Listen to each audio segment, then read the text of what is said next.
So I don't know if you heard about the cargo vessel that's stuck in the North Sea, spewing toxic smoke and everything into the air. It's pretty bad. It just shows that when electric cars go up in smoke, they're not gonna go out. You see the difference between an electric car on fire and a normal car on fire, especially in a closed location like on a ship, or let's say a sealed underground parking lot full of electric cars. Well, the cars have got lithium batteries in them, and lithium creates its own oxygen that helps burn. So when one battery goes, the whole lot starts to go, and then you get what's called a thermal runaway, whereas nothing, water blocking it from air, nothing will put that fire out. Nothing. The only way you can put a fire out on a vessel like that, or let's say in an underground parking lot full of electric cars, or in a battery factory in Windsor, Trudeau, is you just let it burn out. That's what the fire brigade say. You just let it burn out and burn itself out. It needs to burn all its oxygen and fuel off. You can't stop that fire. It's called thermal runaway. You're unable to stop the fire.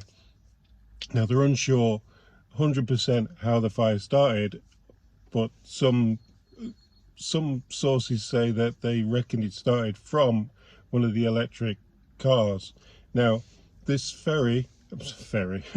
this container ship left Germany to go to the Emirates or somewhere around that, to come round Spain and France and then through the Mediterranean.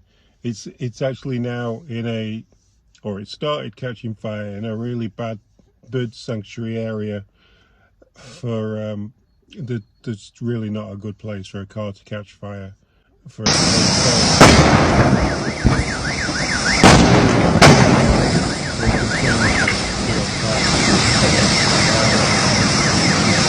they said there was only 25 electric cars on board, but it turns out there's 500 electric cars on fire. Now, there's also about 3,000 regular cars on the ship, but you have to think, these regular cars, they're not full up with gas. They're just got a little bit of, a couple of gallons of gas in them just to get them on and off the ship and from the factory. Whereas an electric car, it's full of gas. Basically, it's a full tank on all of them, and each one of them is just going to hit thermal runaway. Even if the fire started in a fuse box nearby and set the cars on fire, these cars are not going to go out. You're not going to put them out with a hose pipe. They're going to stay burning for weeks, maybe. Well, we'll see how long they stay burning. I think they've managed to connect something up and tow it away to somewhere a little less dangerous for wildlife and everything, but it's still toxic gases into the air. Electric cars causing more mayhem. The boil down from this is showing how dangerous electric cars are. Even though gas cars do catch fire, and electric cars possibly, unless there's a guy doing a YouTube channel showing how these Chinese cars are actually catching fire a lot in China, although you probably won't hear that on the news very much. These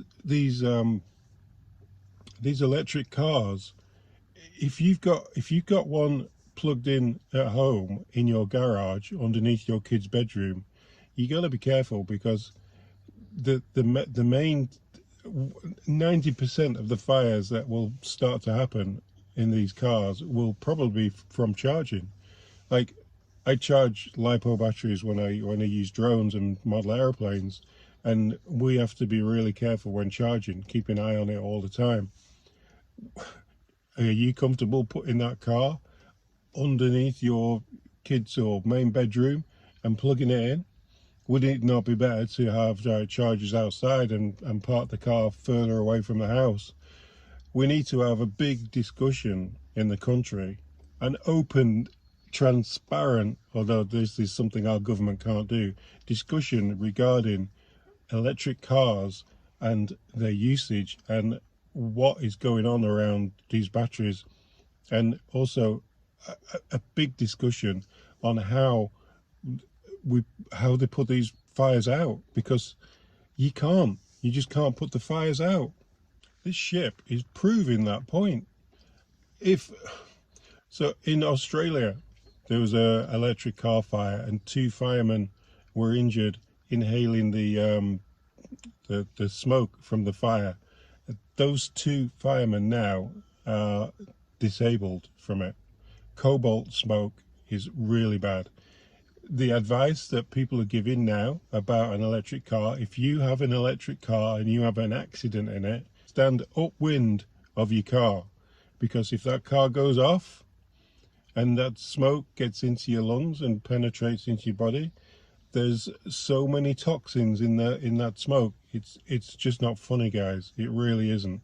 It's gonna seriously harm people. This, like we were saying before, the scary part is we're heading, especially in Canada. We've invested in VW, in LG, into these battery plants, right? Where they're going to be building batteries for these EV cars. They want everybody to own an EV car, but what happens if you go to the Leafs games, or you go to basketball games downtown in Toronto? Usually you park in them huge underground parking lots.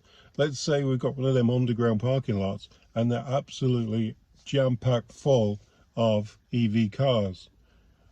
What happens if one of them goes off?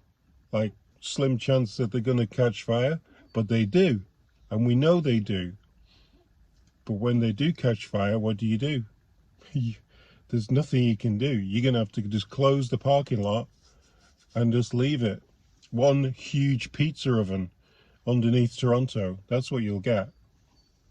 Anyway, let's hope this fire eventually goes out. I'm not going to say, hey, let's hope they put this fire out, because they won't. If you see video of ships squirting water onto the ship, like the fire ships, they're not trying to put the fire out. What they're trying to do is cool the side of the ship so it doesn't buckle and then the ship sinks, which the ship's probably going to sink anyway. Okay, till next time.